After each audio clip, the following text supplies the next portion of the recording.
মসজিদ তৈরি করা কত সহজ না।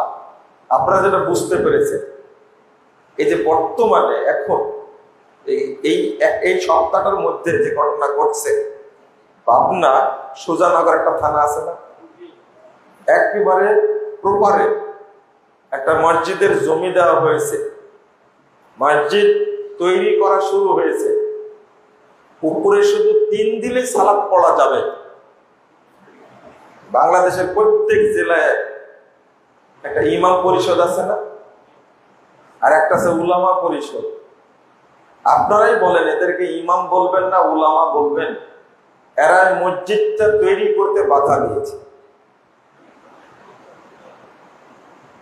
টিওনো সাহেব বিপদে পড়ে গেছে, 2টা পক্ষ হয়ে গেছে, মসজিদ তৈরি কাজটা বন্ধ রাখছে।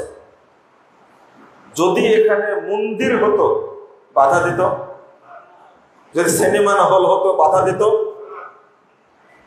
সুজানগরে কি মুসলমান একজন নাই? টিওনো সে কি মুসলমান না? সুজানগরের থানার ওসি কি মুসলমান না? সুজানগর উপজেলা চেয়ারম্যান কি মুসলমান না? পাবনা জেলার ডিসি এসপি তারা কি মরে গেছে? পাবনা সুজানগর ওখানে এমপি সাহেব কি মুসলমান না? মসজিদ তৈরি করতে যারা বাধা দেয় তাদেরকে কি মুসলমান বলা যায়? আর আপনারা আমাদের কাছে ফতোয়া নিতে আসেন যে যেখানে আসর সালাত 5টায় হয় ওখানে জামাতে পড়া যাবে কিনা, যেখানে ফজর সালাত সূর্য ওঠার একটু আগে শুরু হয় ওখানে নামাজ পড়া যাবে কিনা, এই ফতোয়া নিতে আসেন আগে আপনারা। আপনাদের শরম নাই, লজ্জা নাই, আপনাদের হায়া নাই?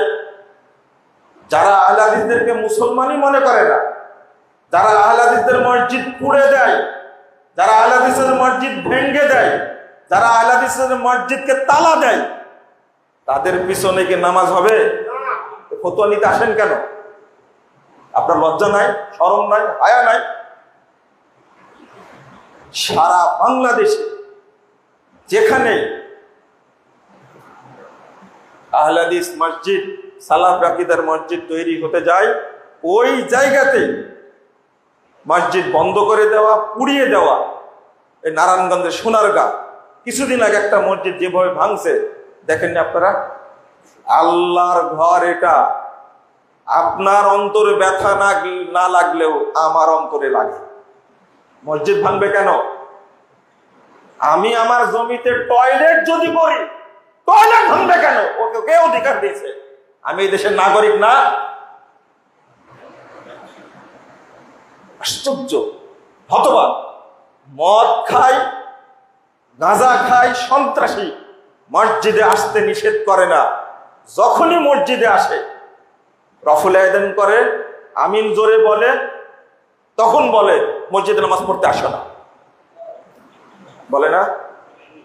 এখানে তো ঘটনা ঘটছে, আপনাদেরকে তো বের করে দিয়েছে, তাই না? মসজিদ তার এমনি তৈরি হয়নি। কেন? চোরকে কোনোদিন বলা হয় যে মসজিদে আসো না? ডাকাতকে, সন্ত্রাসীকে কখনো বলা হয় না।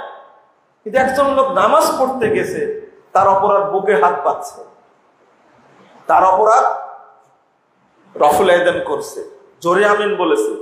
এইগুলো কি সহিহ হাদিস দ্বারা প্রমাণিত সুন্নাহ না? এগুলো তো হাদিসে বর্ণিত সুন্নাহ, রাসূল সাল্লাল্লাহু আলাইহি ওয়াসাল্লাম করেছেন, সাহাবীরা করেছেন। এই সুন্নাহ, বুকে হাত বাঁধা, রফুল আয়দান করা, জোরে আমিন বলা, এই সুন্নাহ পৃথিবীর 4টা প্রসিদ্ধ মাযহাবে 3টা মাযহাবেই চালু আছে। হানাফি মাযহাবে চালু নাই বলে দাবি করে, কিন্তু যারা এই 3টা মাযহাব, আমরা মিথ্যা কথা বলি যে মাযহাব মারা ফরজ, 4 মাযহাবের একটা মানতেই হবে। শাফি মাযহাবে তো রফুল আয়দান চলে, মালিকি মাযহাব, হাম্বলি মাযহাবে রফুল আয়দান চলে, জোরে আমিন বলা চলে। তো জোরে আমিন বলাই যদি অপরাধ হয়, বুকে হাত বাঁধা যদি অপরাধ হয়, রফুল আয়দান করা যদি অপরাধ হয়, তাহলে বাকি 4টা মাযহাব সম্পর্কে ফতোয়া কি হবে? স্যার এই তিনটা মাযহাব কি মানা কি জায়েজ হবে? কোন মুখে বলি চারটা মাযহাবের একটা মানতে হবে? জাতে মাতাল তালে আলহামদুলিল্লাহ এখন দেশবাসী এদের ধোঁকাগুলো বুঝে গেছে, বুঝলেনি? মিডিয়ার মাধ্যমে বুঝে যাচ্ছে বাংলাদেশে এমন একটা দেশ, এটা মানে এই দেশে নিজে আপনি নাগরিক, আপনি নিরপরাধ মানুষ, ভালো কাজের কারণে আপনাকে দোষারোপ করা হবে, আপনাকে জেএমবি বলা হবে, আপনাকে বলবে এ হলো জঙ্গি, থানায় লিস্ট দেয়, দিয়ে গ্রেফতার করার চেষ্টা করে, অথচ লোকটা নিরপরাধ, লোকটা ঘুষখোর না, সুদখোর না, সন্ত্রাসী না, সে ব্যভিচারী না, ধর্ষক না, বেড়িখোর তাড়িখোর না, নামাজি মানুষ, তার নামে থানায় অভিযোগ দেয়, বলে এরা ওহাবি।